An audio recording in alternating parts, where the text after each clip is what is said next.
rezo por tu madre, Esther, y rezo por todos los hombres y mujeres de buena voluntad que quieren llevar adelante un proyecto de justicia y de fraternidad entre todos. Son luchadoras y nos enseñaron el camino. Radio Caput. Que Dios los bendiga a todos. Esas cosas. Hoy Chicha se nos fue.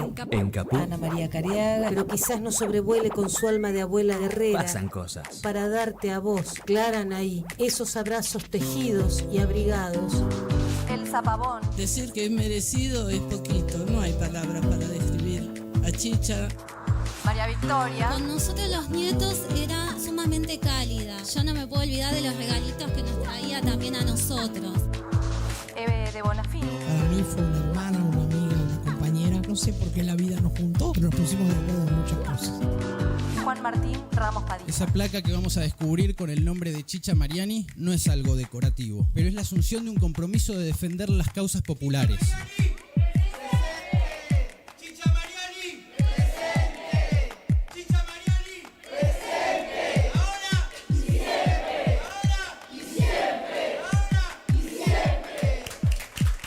Radio Caput. Hable bajo pero hable, no se calle. Esas cosas. ¡Ah, sí! Si quieres ver un paraíso, solo mira a tu alrededor y velo. Radio Caput. Desde el lugar de las utopías. En Caput A Diego Maradona. pasan cosas. Todo el apoyo sincero de un peronista, de un hombre que quiere que la gente coma, que la gente sea feliz. Por eso le mando un beso grande a Eve Bonafini y a vos, Calamaro, te quiero mucho.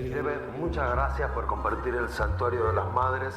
Son unos encuentros muy sentimentales los nuestros. La verdad que nos queremos mucho. Radio Caput. Diego es Diego. Y bueno, son esas personas que son indispensables, ¿viste? Esas cosas. Esas personas que son indispensables, ¿viste? 5, 4, 3, 2, 1. No quieren. Mate. Bueno, a ver. Ok. Sí. Esa, ¿no? Sí. Ahí sí puede ser. Radio Caput. Radio Caput. Radio Caput. Esto es Radio Caput. Buenas noches, muchas gracias. Radiocaput.com. Estás conectado. Estás en Caput. La hora de Moreno. El programa de Guillermo Moreno. Economía, política y actualidad. A puro peronismo. En Caput.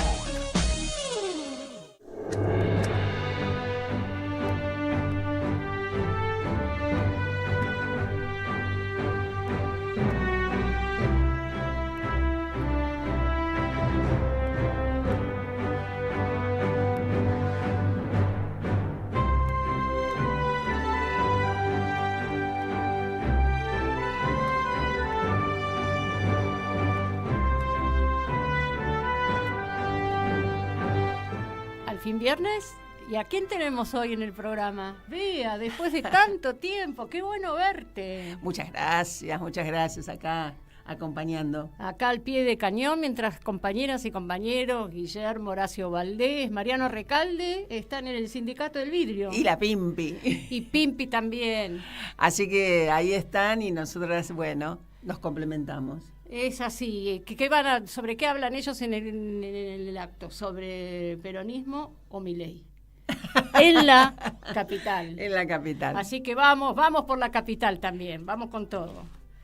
Bueno, empezamos un poco a charlar. Sí, vos seguramente tenés mucho para decir. Sí. No.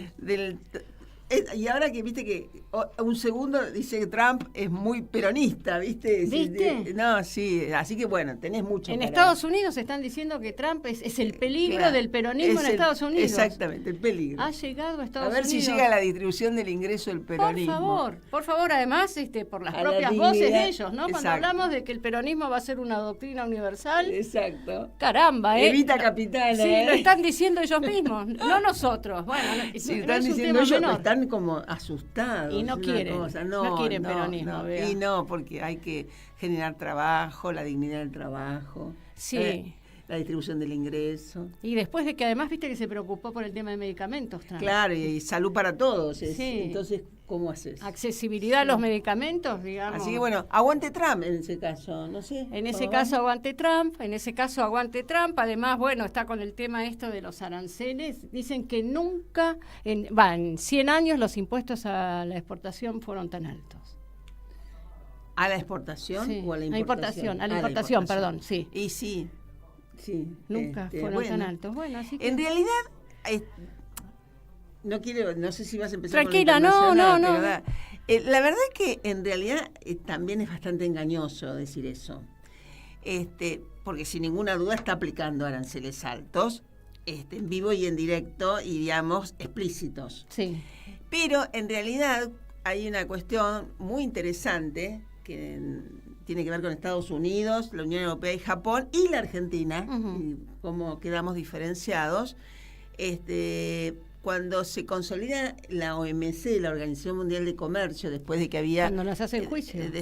Se consolida en 1994, había la oportunidad de consolidar aranceles por distintos motivos que venían aplicando los países. Y Estados Unidos, la Unión Europea y Japón aplicaron y consolidaron los máximos aranceles a niveles de 900% en algunos productos. Es decir, que en realidad ellos tenían aranceles que parecía que eran aceptados internacionalmente, pero en realidad aplicaban efectivamente en lo que para ellos afectaba aranceles muy altos, y aplicaban sin ninguna duda no solamente aranceles, sino medidas pararancelarias. ¿Qué pasaba en la Argentina y en Brasil? Que esto lo hemos dicho en algunos ejercicios de memoria. En realidad, el ministro era Cavallo, y en Brasil Cardoso. Entonces, en realidad, ellos consolidaron el máximo del 35. Es decir, en realidad dijeron, no, bajemos todo. Es decir, en realidad teníamos la oportunidad de consolidar aranceles por algunas medidas, por ejemplo, de áreas con menos desarrollo relativo. Es decir, teníamos una serie de medidas que podríamos haber consolidado y no lo hicieron. Es decir, que en realidad siempre tuvieron medidas proteccionistas. Estas son muy explícitas, en realidad esta cosa que Guillermo caracteriza de que Trump salió a vender al mundo y lo tiene re claro, pero no digamos que antes no había, porque tampoco era fácil entrar a Estados Unidos y tampoco era fácil con todas las aranceles y los pararancelarios llegar ser competitivo en el mercado norteamericano. Sí, seguro. No, además es una herramienta geopolítica. Claro, porque Trump va jugando con los aranceles en función de la cuestión comercial y de la cuestión geopolítica. Entonces te quito, levanto por acá, bajo por acá. Viste que ahora está el tema de la India. Sí. En su primer mandato, lo que hizo con la Organización Mundial de Comercio es sacar delegados, sus representantes en el comité, en el tribunal, ¿no? En el tribunal, donde en realidad nosotros nos hicieron el juicio por las declaraciones juradas anticipadas de importación. Pero en realidad, ahí la dinamita. Ahí digamos, empieza con su primer mandato, y Biden no recompuso, igual mantuvo la medida de Trump. Así que bueno, vamos viendo. ¿Tenemos la columna de Guillermo? ¿La escuchamos? Ay, dale, a ver qué dice. Vamos a escucharla, después vamos a hablar con Pablo un poco y vamos a ir mechando después la cuestión internacional, que está caliente como siempre. Gracias por el trabajo, a los compañeros que están permitiendo que el programa salga al aire mi agradecimiento muy especial. Saludo a Guitia, saludo a Pimpi, a Bea, a Pablo. Una semana cargada de situaciones, llena de situaciones, que termina o va terminando con un tuit de un exsecretario del Tesoro norteamericano diciendo que está muy conmocionado porque la política económica de Trump se parece a la de Perón y que hay mucha probabilidad de que Estados Unidos termine como Argentina. Interesante. Argentina está como está porque no hay peronismo, no porque hay peronismo. Está como está porque en las decisiones de gobierno no privó la doctrina, no porque privó la doctrina. Desde hace muchos años que se toman decisiones sin que las políticas se ordenen con los principios generales de nuestra doctrina. ¿Cuánto hace que no se hace política económica pensando que hay una sola clase de hombres los que trabajan? O que el gobierno es esclavo de un pueblo libre.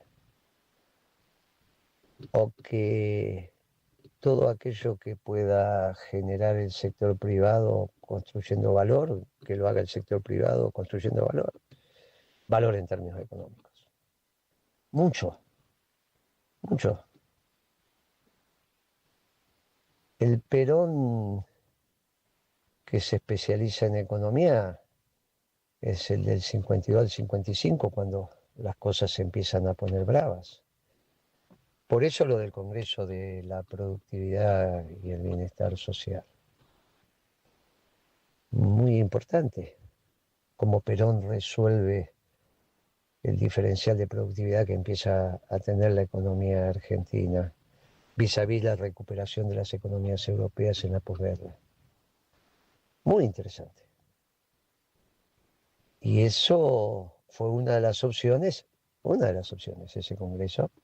El segundo, cuando nos dimos cuenta en el gobierno que el modelo se había completado. Obviamente que cuando uno lo estudia, le pone fecha, hora, día. Cuando uno lo está transitando, como todo hecho histórico, es un proceso. Esta claridad que tenemos para transmitirla ahora no era la que había en aquel momento, pero los debates daban alrededor de esto. Cuando algunos decían, no, ¿para qué queremos acero? ¿Para qué queremos aluminio? Hay que recuperar el equilibrio fiscal. No, esos son ajustadores, eso no. Bueno, de aquellos vientos estas tempestades. Pero no lo resolvió bien. La falta de peronismo es lo que lo resuelve, es lo que llevó a la Argentina a esta situación. Y es bien interesante el contraste, porque como dijimos hace bastante tiempo, Estados Unidos en el último trimestre va a estar creciendo bárbaramente. El nivel de inversión, con lo que consiguió ya en términos de inversión real, maquinaria, etcétera, galpones, etcétera, las inversiones financieras está por encima de 2 billones. 2 billones de dólares. En 3 o 4 viajes que hizo Trump. Hace 10 días en el acuerdo con Europa y con Japón superó el billón. Y no estoy contando aquí los acuerdos con las empresas de origen norteamericano, como es el caso de Apple. Solo ellos están planteando 600.000 millones de dólares. Estamos hablando PBI norteamericano 25 bi, 27 bi, dicen algunos. Cuando sean 3 billones, estamos hablando más del 10% de inversión plus. Una cosa extraordinaria. Extraordinaria. Inversión a realizar en el corto plazo, ¿no? Estos proyectos de 5, 6, 8 años, ¿no? Estamos hablando bianuales. Los financieros son Los financieros no son poco importantes para Estados Unidos porque tiran los bonos al mercado y no pierden valor porque ya tienen demanda. Estaba subiendo la tasa de interés de los bonos porque estaba bajando su precio. Y ahora 1 billón nuevo de dólares, puesto ahí. Entonces, no es que es poca cosa. A su vez, la inversión real. Cientos de miles de puestos de trabajo. Claro que se parece al peronismo. La diferencia es que nosotros creemos que entre los pueblos hay que construir puentes, no levantar muros, y eso tiene implicancias económicas. Nos hacemos cargo de ciertas desocupaciones estructurales que tienen los países hermanos. Y ahí sí son desocupaciones estructurales en los países hermanos. Nunca hay desocupación estructural en la Argentina. Hay desocupación circunstancial, cuando haces mala política económica. Pero si la haces buena. Y esto es un buen contraste, porque el éxito de Trump en términos económicos va a implicar que se gire hacia las correctas políticas. En el peronismo ese debate se va saldando. Ya no hay dirigente del peronismo que no hable de producción y trabajo. Y si hablamos de trabajo, hablamos de manufactura. Y si hablamos de manufactura, hablamos del complejo científico-tecnológico, y así se va concatenando todo. Y no es difícil. Ya lo hemos dicho más de una vez. Mercado interno dinámico, y sí. Alimentos abundantes y baratos a nivel masivo. Te sobra plata después que cobras la pensión, la jubilación, los sueldos, los salarios. Alimentás a la familia y te sobra plata, como fue en la década ganada, y ahí lo gastás en el resto. Y ahí, sobre productos importados o productos nacionales vas a gastar. No, productos nacionales. ¿Y cómo aumenta la rentabilidad por unidad vendida? Haciendo costos sobre la energía, que es el insumo más importante, que está por todos lados, y también en la logística. No es tan difícil porque también tenemos energía abundante y barata. Ahora los muchachos de Vaca Muerta pararon la producción, no la pararon, pero disminuyeron. Julio contra junio, porque el precio internacional ya no da. ¿Cómo? ¿Cómo? ¿Cómo que el precio internacional no da? Entonces, ¿cuál es el costo? Muy interesante lo de Vaca Muerta. Espero que sea por eso. Espero que sea por eso. Porque ya varias veces hemos dicho que dicen que hay un montón. Pero dicen, en los balances no se ve. Y los estudios son estudios de consultoras, pero los balances no se ven. ¿Y por qué no los ponen? Bueno, no, porque tengo que pagar impuestos a la ganancia. Muchachos, se resuelve. No hagamos tanta historia. Es una resolución muy menor. No hagamos cosas raras que no vale la pena. Hagamos lo que hay que hacer. Y si el precio internacional bajó y se va a vender en el mercado interno, pongan el combustible barato, va a ser cómo se consume todo. Volvamos a ese nivel donde fin de semana larga llenamos el tanque y nos vamos. Muchachos, no es tan complicado. Porque aparte abaratamos el precio de la manufactura. Muchachos, no es tan difícil, déjense de embromar. Es importante que la energía esté abundante y barata. Lo que no es importante es que esté en relación al precio internacional, eso está mal. Porque si no tendría que estar todo a nivel internacional, y la verdad que no tenemos la productividad internacional.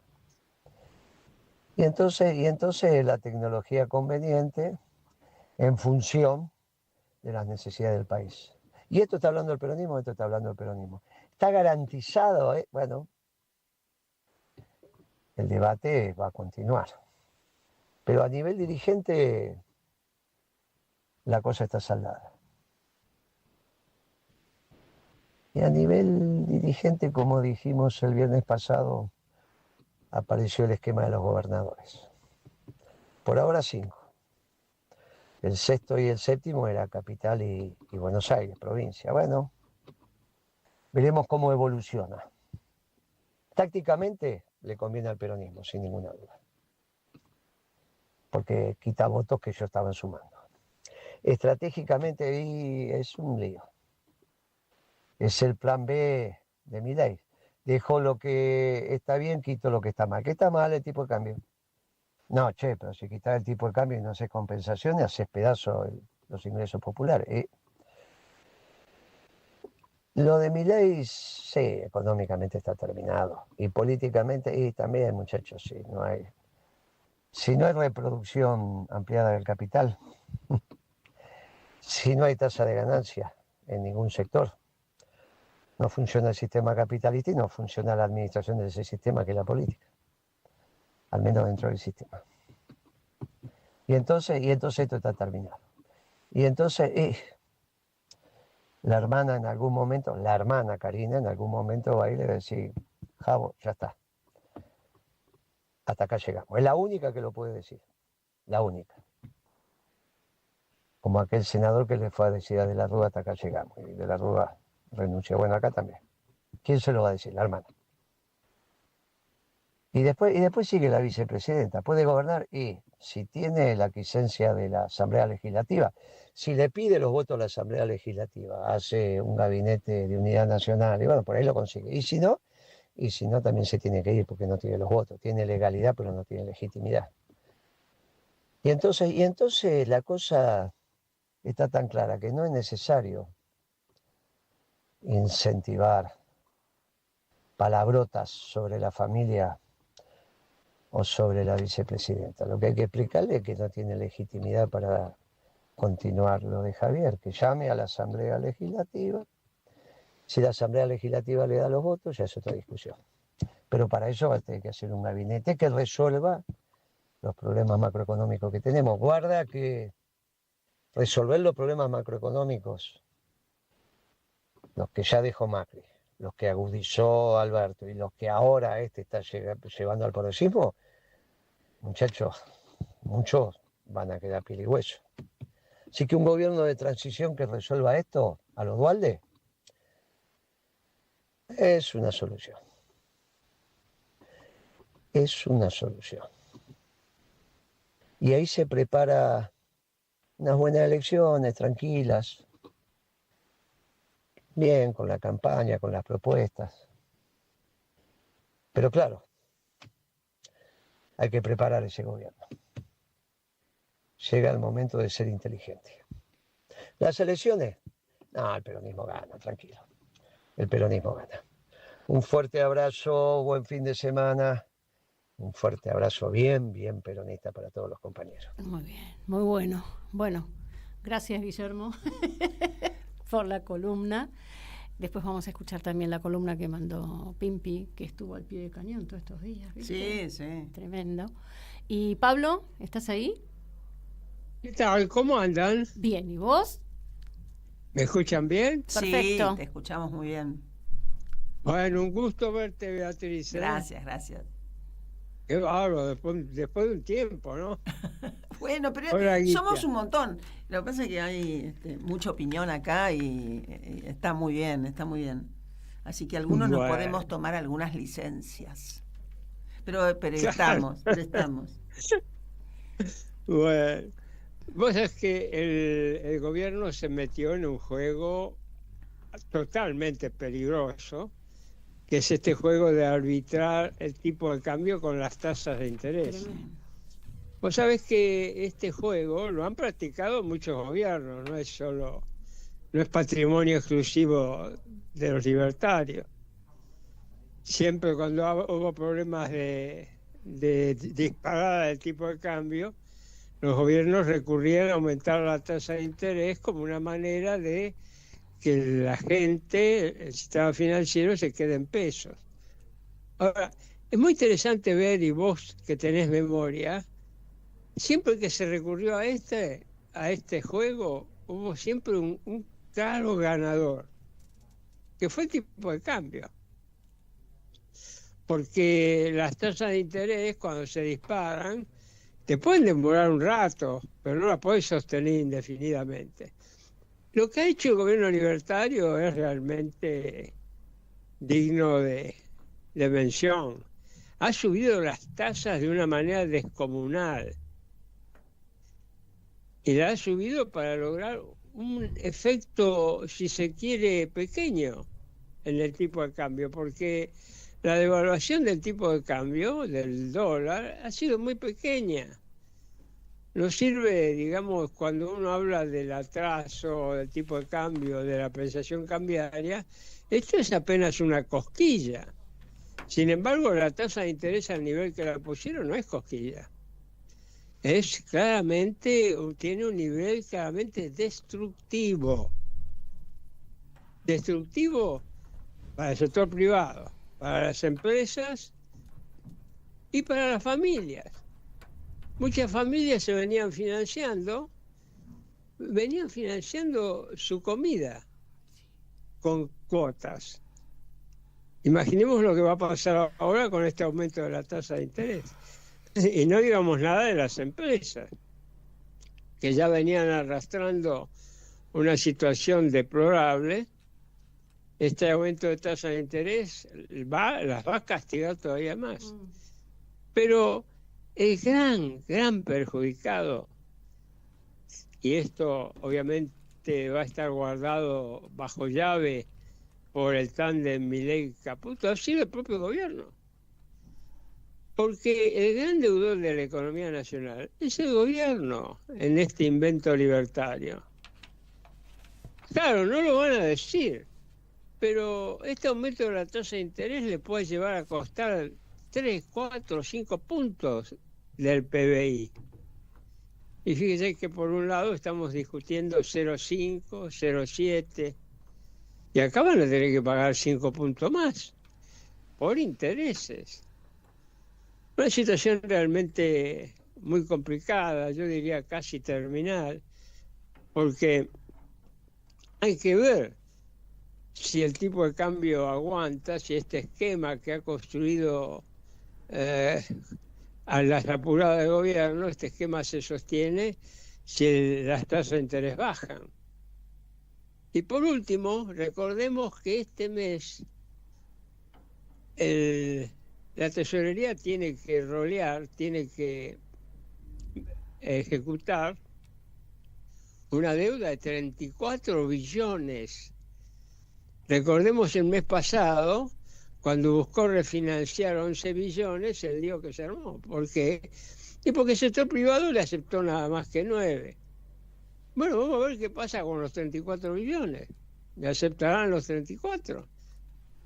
Acá lo único que gana, y es una ganancia de muy cortísimo plazo, yo diría, es el carry trade, es la especulación financiera. Han puesto la tasa tan alta y un dólar cerca de la banda superior que los muchachos ahora se animan. ¿Pero por cuánto se van a animar? Y por poco tiempo. Yo diría 10, 15 días. Después veremos qué pasa. Así que bueno, esto es todo lo que les quería decir, estimada Gracias, Gitia, Pablo, ni más ni menos. y Beatriz.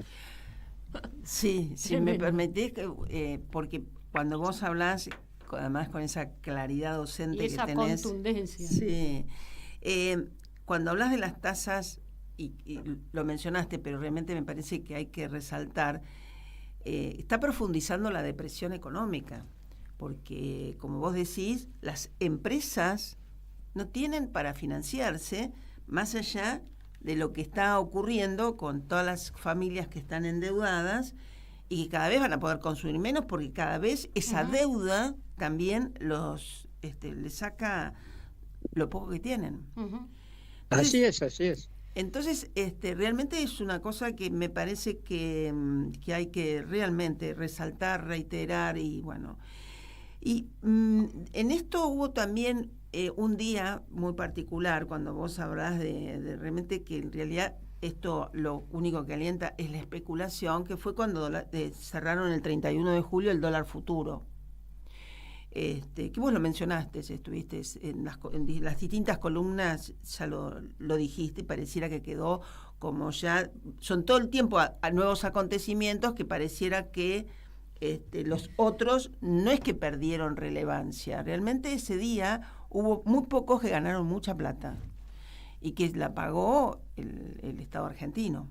Es decir, eso de que vos decís que se siguen generando deudas y además ahora vamos a ver cómo van a pagar los 34 billones o cómo van a licitar, bueno, realmente es una rueda muy infernal, muy infernal. Porque todo esto lleva a baja de consumo, a baja de actividad económica. El endeudamiento de las familias con las tarjetas de crédito. Eso es tremendo. Porque ya venían planteando que ya tenían deudas que no podían afrontar. Imagínate ahora con esto. Claro, y además eso también afecta y hay expectativas de que la tasa o el porcentaje de inflación va a ser superior ya en Capital Federal.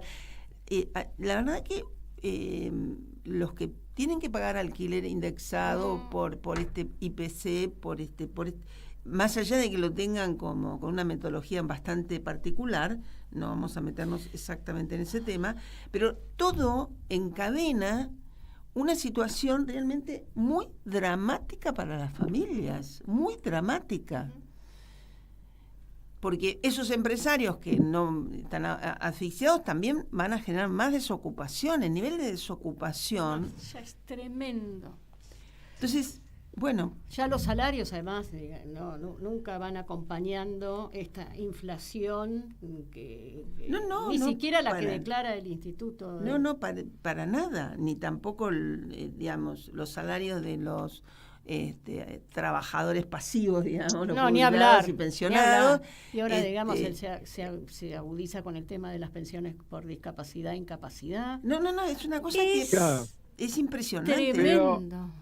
Déjame que te dé un dato avalando lo que estás diciendo, Beatriz. Al Banco Central esta joda del dólar futuro le costó 400.000 millones de pesos. No, esa cosa... 400.000 millones de pesos. Increíble, ¿no? Y dicen los muchachos, bueno, no es problema porque en realidad son pesos que ponen en circulación. Claro. ¿Sabés qué? Tuvieron que emitir 800.000 millones de LECAP para capturar lo que habían dejado en el mercado. Son extraordinariamente inútiles estos tipos, pero ahí están. Coincido plenamente con lo que estás diciendo, Beatriz.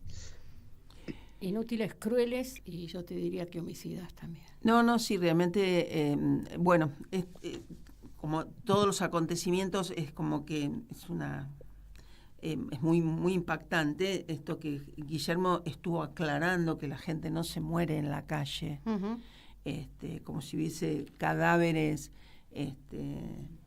que a lo mejor podemos ver en otros países, pero no en la Argentina. Y los vemos en situación de guerra, ¿no? Es probable que haya chicos desnutridos que se mueren en el Garrahan, pero no por la desidia de los profesionales, todo lo contrario. Es decir, o jubilados o gente muy vulnerable que se muere en los hospitales, que se muere en su casa, que se muere es una vergüenza. Si sentís que es imposible de escuchar lo que se dice además. ¿Cómo se caracteriza a la población? Pero es un nivel de crueldad y violencia con las palabras. Tremendo, una cosa que... Y los hechos, ¿no? Pero digo, las palabras reflejan una falta de humanidad. No tienen corazón, nada. Tienen nada. Así que realmente es realmente muy impactante, muy impactante. Bueno, pero principios y valores y bueno, y dentro del peronismo por lo menos hay una propuesta escrita, y bueno, si hay lugar, creo que estamos ya con mucho para analizar. Me gustaría en algún momento, si no es ahora, como en realidad los programas que quieren hacer comentarios sobre economía tienen que recurrir al modelo económico y modelo de gobierno que presentó Principios y Valores, porque es el único que tiene todo escrito. Es decir, y se pone en la mesa para decir, bueno, hablemos, propongan. Ahora, vos sabés que lo que me llamó mucho la atención esta semana es cómo además en casi enojo que tienen porque hay algo escrito y es coherente, lo parcializan también. Uh-huh. Entonces, bueno, Pero acá estamos. Acá estamos. Vamos a ver qué nos dice Pimpi. ¿La escuchamos? Dale. Dale. ¿La escuchamos, Pablo? Abrazo. Beso grande. Gracias, Pablo. Abrazo. Hola, la hora de Moreno. Hoy, 8 de agosto. ¿Es Milei o peronismo? Si están escuchando esta grabación, es porque nosotros estamos con Guillermo Moreno, con Horacio Valdés. Muchas gracias, Horacio, por ser siempre tan generoso. Hemos invitado al presidente del Partido Justicialista, al compañero Mariano Recalde, para que nos acompañe. Estamos seguramente en este mismo momento con el compañero Gustavo Mendelovich y toda la militancia de Principios y Valores, para decir lo que hoy quiero decir en esta radio, que estamos construyendo y preparando el próximo gobierno peronista, porque ya el gobierno del presidente Milei está haciendo agua por todas partes, no sin antes haber destruido, por supuesto, la Argentina, las empresas, los trabajadores, atacado los sindicatos, las obras sociales, todo aquello que esté dentro de lo que se puede concebir como aquello que hace al bien común. Lo que son los valores sostenidos por nuestro pueblo en cada una de sus latitudes. El presidente lo ha atacado de esas maneras deplorables que tiene, desagradables, pero sobre todo lo ha atacado con un concepto completamente apátrida que tiene él de la función pública. Nosotros sabemos que se nos dice muchas veces que Buenos Aires no es como las provincias, que son, vos lo sabés, mayoritariamente peronistas, que la ciudad de Buenos Aires no es peronista. Con ese argumento tratan de bajarnos a nosotros los porteños, los nacidos y criados, y los como nosotros, los porteños y porteñas, llamémosle los tucu porteños, no sé cómo se dirá, por adopción. Tratan de bajarnos la autoestima. Sin embargo, piensen ustedes, compañeros, que como mínimo una cuarta parte de las personas que viven y votan en la Ciudad de Buenos Aires son peronistas, como mínimo. Como mínimo, más de la mitad de las personas que viven en Buenos Aires se benefician con los gobiernos peronistas. Y seguramente la enorme mayoría aman a su patria, se saben y se sienten argentinos.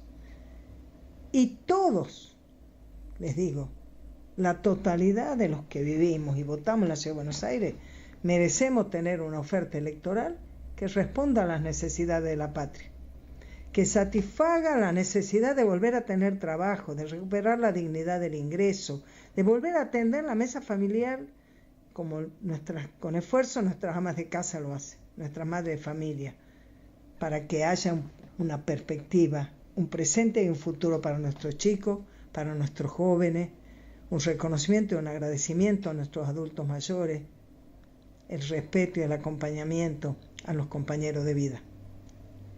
El gobierno de Milei no solo fracasó, como ya vaticinó Guillermo Moreno, que no iba a durar ni 6 meses. En menos de 6 meses no hubo más anarcocapitalismo, no hubo dolarización, no hubo Banco Central destruido, no hubo nada de eso. Ni siquiera hubo una mejora en el costo de la vida, por más que cacareen con que la inflación, la capacidad adquisitiva de los salarios se viene derrumbando de una manera estrepitosa y dolorosa para nuestro pueblo. Yo le preguntaría a cada uno de los que nos escuchan, los que escuchan la hora de Moreno, le pregunto a cada una de las madres de familia, ¿el salario que se percibe en su hogar alcanza para atender las necesidades de su familia? ¿Usted está mejorando o siquiera manteniendo la capacidad de cubrir y satisfacer esas necesidades con los ingresos que hay en su hogar? De ninguna manera. Y entonces, ¿de qué inflación controlada nos están hablando? Una inflación donde el índice de precio al consumidor, que es el que nos informan, no computa los aumentos del ómnibus, del sub, de lo que ha venido aumentando la tarifa de gas, de agua, de luz. Lo que aumentó el ABL y en las provincias el impuesto inmobiliario, las expensas del consorcio, todo eso no figura. Que no se compute porque el IPC, el índice de precio al consumidor, se mide con una canasta vieja, no quiere decir que no exista. ¿Es Milei o el peronismo? Que el gobierno omita no quiere decir que estas cosas que estamos hablando hoy aquí no sean la realidad. Y el peronismo es el que tiene las herramientas, la decisión y la posibilidad de poner de nuevo en marcha nuestra patria, de recuperar la producción, la industria, el trabajo y, por supuesto, la justicia social. El peronismo sabe, el peronismo puede, lo ha mostrado, lo ha hecho realidad. Tuvimos una década ganada, muchos años después de la gloriosa década con Perón. Y en los peores momentos, cada vez que hubo crisis, fue el peronismo el que sacó las papas del fuego. Hablo de las crisis que resultaron de gestiones radicales, liberales, de las dictaduras, de los gobiernos fraudulentos. Y lo vamos a volver a hacer. Nos preparamos para el próximo gobierno peronista, que va a necesitar, como decía el general, las dos condiciones para gestionar la función pública: honestidad e idoneidad. Por eso elaboramos con los equipos técnicos y la militancia de todo el país el plan de gobierno peronista. Y parte de eso se hizo con los que militamos en la Ciudad de Buenos Aires. Como nos preparamos para el próximo gobierno peronista, militamos para que esta próxima elección del 26 de octubre sea una gesta y un compromiso con la revolución justicialista, con el orgullo de ser peronista, con el orgullo de prometerle y llevarle una esperanza a nuestro pueblo que está cansado de sufrir, de que le faltan las cosas más elementales, cansado de mirar a sus hijos y no saber si mañana o pasado va a poder llevar a su hogar lo que necesita su familia para una vida digna. Esa responsabilidad tenemos los peronistas en lo inmediato. Recordamos cada día que esta es la ciudad y este es el espacio donde se dirimen y se resuelven los pleitos, las diferencias entre los grandes intereses económicos. Así como tenemos presente que es la gran riqueza de la Argentina, que es la capital federal, la capital del país, la ciudad de todos los argentinos. Y el peronismo de la Ciudad de Buenos Aires, que se ha unido y ha presentado un frente electoral llamado Fuerza Patria, será el que le ofrezca a los porteños en esta elección, en todo y cada uno de los barrios, la convicción y el compromiso de que vamos a sostener las banderas que nos legaran el general Perón y Evita. Vamos a defender ese legado para que vuelvan las empresas a ser rentables, para que los trabajadores recuperen sus merecidos salarios dignos, con sindicatos y obras sociales fuertes, con reconocimiento del trabajo de las mujeres, sosteniendo cada hogar, con el cuidado de las personas que tienen discapacidades y a nuestros mayores, a estos jubilados tan maltratados, respaldando a nuestra familia. En primer lugar, desde donde construimos comunidad, para que esas banderas que nos legaron Perón y Evita se puedan hacer realidad, por una patria libre, por una patria justa, por una patria soberana, también construida desde esta capital federal.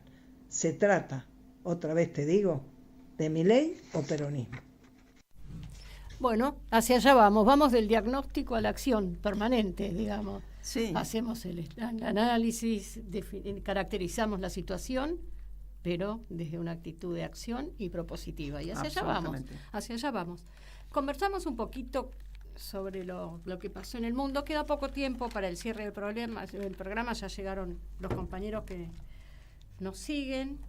Pero bueno, hoy viernes 8 de agosto, se cumplía el segundo plazo que le había puesto Trump a Putin para que se resolviera. Viste que antes le había dicho 52 días, sí. Después dijo, acortó el plazo. Digo, sabemos que hay distintas dimensiones en las cuales se van jugando la política, las estrategias, las tácticas y las relaciones internacionales. Trump juega con eso, digo, tiene muchas veces planteos inclusive grandilocuentes y rimbombantes como es él. Pero hoy se cumple justamente este nuevo plazo, y fíjate vos que en la semana hubo distintos planos en donde se dio. Circuló mucho esto y se debatió incluso y se aventuró y se hicieron análisis sobre un plano de las relaciones internacionales, que es el plano simbólico, es el plano de la palabra. Digo, las relaciones internacionales se juegan en las relaciones diplomáticas también, no solamente en aquello, digamos, forma parte de las relaciones diplomáticas el decir, pero hay distintas capas de negociación. Medvedev, que es el que está a cargo del Consejo de Seguridad, el anterior presidente de Rusia, es el alter ego de Putin.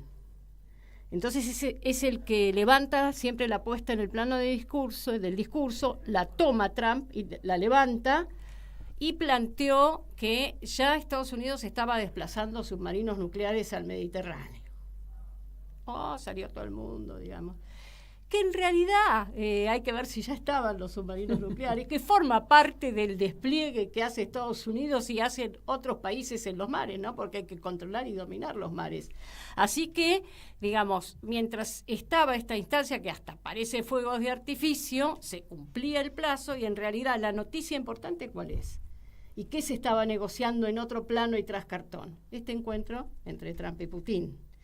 Y además, no es un dato menor que el miércoles, que es donde se define en parte, digamos, se anuncia públicamente el encuentro, va Witkoff y se reúne con Putin, que no es un dato menor, que ya creo que es la 4ª o 5ª vez, y la reunión duró 3 horas, que es el que mandó Trump y fue recibido, digo, la entidad que tuvo esta reunión, ¿no? Porque fue recibido por el presidente Putin, 3 horas, que no es poco tiempo, en los cuales, incluso en medios, vamos a ver qué es lo que ocurre realmente, en medios polacos trascendieron, digamos, las características de la propuesta de Trump. Digo, no las voy a tomar porque, bueno, forma parte también de este juego, ¿no?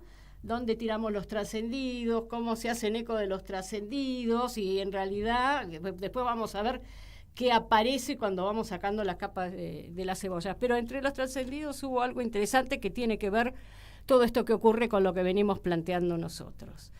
Es que el tema de las sanciones y de que Rusia se levantarían las sanciones para que entregue petróleo, digamos, y recursos energéticos a la Unión Europea, que era su ámbito natural de abastecimiento, que se puso en cuestión a partir de esta situación. Y otra cuestión que nosotros venimos diciendo y que tiene que ver con este encuentro es en qué mesa se juegan las relaciones de fondo desde el punto de vista geopolítico e internacional. Es en esta mesa, en parte, que está incompleta porque faltaría la palabra y la acción de aquel que representa a los pueblos sin voz en el mundo, que sería el Papa, en este caso. Pero, digamos, esta mesa va indicando lo que nosotros decimos de quiénes son los que definen el mundo y quiénes son los que definen como parte de lo que acontece en el mundo, lo que acontece en Ucrania. ¿Se va a definir un acuerdo de paz en esta reunión? No se va a definir un acuerdo de paz, falta todavía. Se va a definir tal vez un alto al fuego táctico para poder avanzar en un acuerdo de paz, porque hay puntos que ahí están complicados y lo que hay que tener en cuenta en qué marco se da. Se da, digamos, en un marco en el cual parte del Estado profundo de Estados Unidos está ejerciendo una muy fuerte resistencia a las políticas que está llevando Trump. Este es un nuevo orden que avanza claramente en una dirección, pero avanza con, digamos, movimientos de resistencia muy fuertes. No es casual que en el marco de esta futura reunión, que todavía, yo creo que está definido el lugar, pero todavía no lo anunciaron, la fecha es la semana que viene, algunos especulan con que es el 11 de agosto, no sé, pero digamos, la respuesta, en realidad lo que hay que leer es que la respuesta a los nuevos tiempos es esta reunión, ¿se entiende? Seguro. El eje no es que se agota el plazo, sino el eje central es la nueva reunión. Pero además se da en el marco de una fuerte interna en Estados Unidos, en la cual Tulsi Gabbard, que es la de la Agencia Nacional de Inteligencia, ¿qué hace? La semana anterior, da a conocer el Russia Gate, donde está fuertemente implicado el gobierno de Obama, donde se desnuda que tal injerencia de Rusia en las elecciones no existió. Bueno, digo, no es un dato menor de cómo se van moviendo las cuestiones. Entonces, bueno, estamos a la expectativa a ver de qué sucede. Y digamos, esto pasa a ocupar el plano central frente a todas las cuestiones que ocurrieron. Después el otro tema que hay que considerar es el tema de Medio Oriente. Acaba de aprobar el Gabinete de Seguridad israelí la propuesta de Netanyahu de ocupar la ciudad de Gaza, que era, digamos, uno de los bastiones que le quedaba al ejército, a las fuerzas de defensa de Israel. Esta ocupación tiene resistencia de la conducción del ejército, de la Federación, sí, del ejército, de las Fuerzas Armadas de Israel, que plantean que lo único que va a hacer es poner algunos sectores, poner en cuestión, en mayor riesgo a la vida y las cuestiones humanitarias. Pero, bueno, está avanzando y aprobó el Gabinete de Seguridad la ocupación de la ciudad de Gaza, no de la franja de Gaza, de la ciudad de Gaza. Si bien Netanyahu, en declaraciones a Fox, no descartó en realidad la ocupación total de la franja de Gaza en su conjunto. La ciudad de Gaza era una ciudad que tenía en un momento 800.000 habitantes, no es un tema menor. Y bueno, lo que se plantean es eliminar totalmente la presencia de Hamás en la zona y que se desplace la población palestina antes de octubre, lo que queda de la población palestina en ese lugar. Bueno, esta decisión es una decisión cuestionada, por supuesto, en el plano internacional, y es una decisión que se da en el marco de que empezó a aparecer con fuerza esto de que también, de lo cual nosotros estábamos hablando, de la necesidad de los dos estados, que había pasado totalmente a segundo plano, vuelve a aparecer. Nosotros dijimos que la resolución de esta zona de conflicto importante y lamentable, porque lo que está ocurriendo con el pueblo palestino es terrible, se iba a dar también con la incorporación de los dos estados. Bueno, en ese contexto también se da esta cuestión y bueno, vamos a ver, Oriente Medio es un conflicto abierto, es una herida abierta, por supuesto que sabemos, y esto tiene que ver con lo que veníamos diciendo también, cómo otros actores están jugando con peso, entre ellos Irán, con todas las características que tiene, Turquía también, bueno, Arabia Saudita, y bueno, vamos viendo, no sé si, no, ya estamos con muy poco tiempo y no... Pero realmente también en tu caso, yo la verdad que agradezco cada una de tus columnas porque nos posiciona, nos hace una síntesis realmente que ayuda mucho a entender la situación. Ojalá.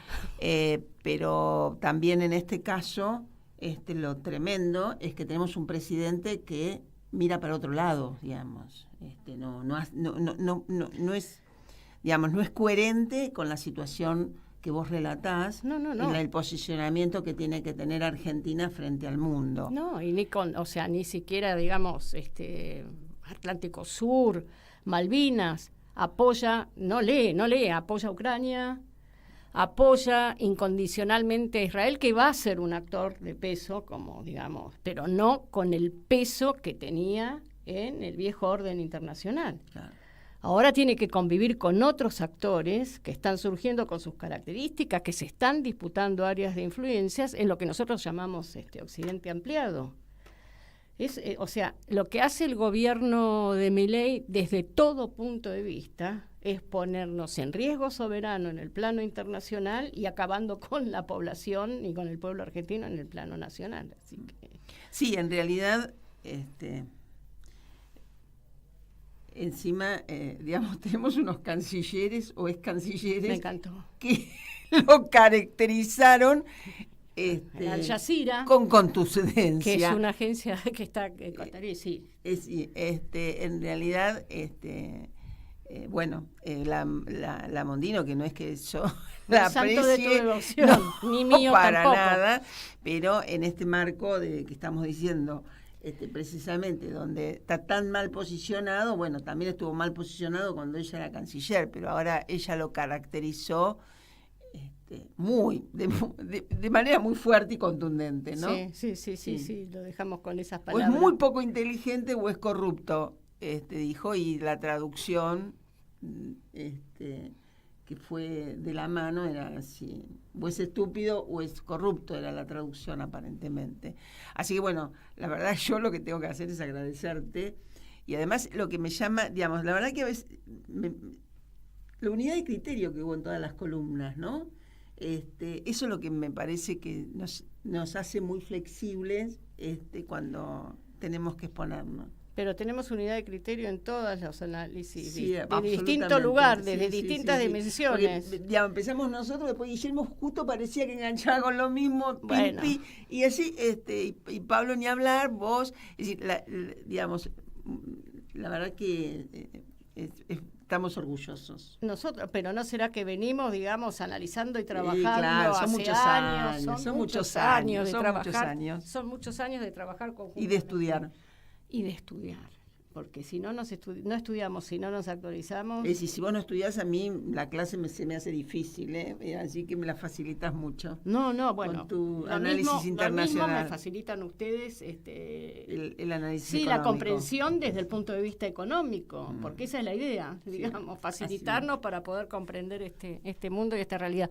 Bueno, saludamos a todos los compañeros. Sí, y además que el acto que nosotros no participamos, que sea realmente un éxito, y bueno, la importancia de que estén juntos Guillermo, Mariano Recalde, y que después podamos escuchar sus discursos. Sí, y por supuesto resaltamos la importancia de que el peronismo en su conjunto, con sus distintas expresiones, se ponga de pie, digamos, y que la capital federal es la de todos los argentinos, y que es muy importante en términos de la próxima elección. Y que esta va a ser una campaña peronista a diferencia de la campaña anterior. Lo dejamos ahí. Hasta el próximo viernes, y un fuerte abrazo peronista a todos los compañeros, compañeras y que escuchan y retransmiten el programa, y un fuerte abrazo y muchísimas gracias al equipo de producción de Radio Caput. Matías, ¿no?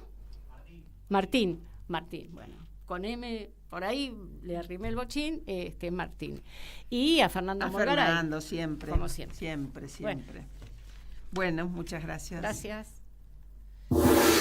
¿Querés arrancar la mañana bien informado? InfoSiberia, las noticias en tu celular. Manda un mensaje de WhatsApp al 1128679078 y recibilo gratis